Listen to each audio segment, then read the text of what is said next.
Wieżowiec The Bridge, zlokalizowany przy Placu Europejskim w centrum Warszawy, jest jednym z najnowszych projektów wysokościowych w stolicy. Inwestycja realizowana jest przez firmę Gelamco.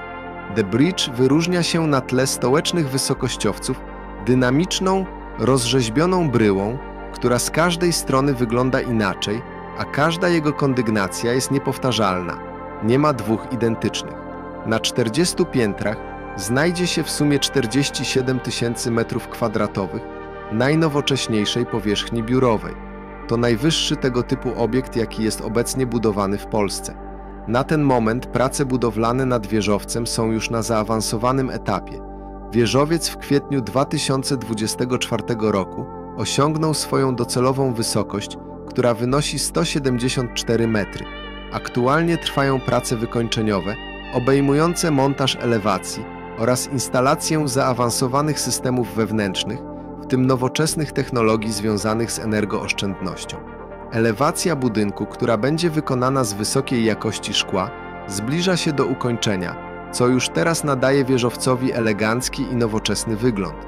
Wnętrza biurowe są obecnie przystosowywane do wymogów najemców. Planowane jest także wykończenie przestrzeni wspólnych, w tym lobby z antresolą, w najwyższym miejscu sięgające aż 18 metrów, które łączy nowy wieżowiec z historycznym budynkiem Bellony.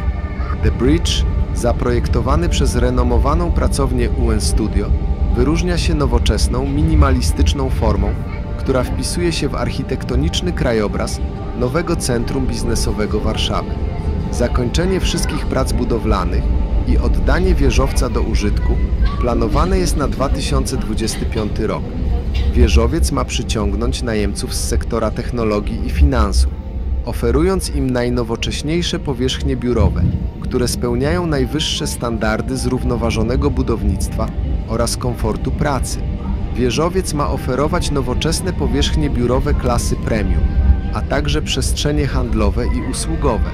The Bridge wyróżnia się innowacyjnymi rozwiązaniami technologicznymi oraz wysokimi standardami ekologicznymi, co czyni go jednym z najbardziej zaawansowanych pod względem zrównoważonego budownictwa projektów w Polsce.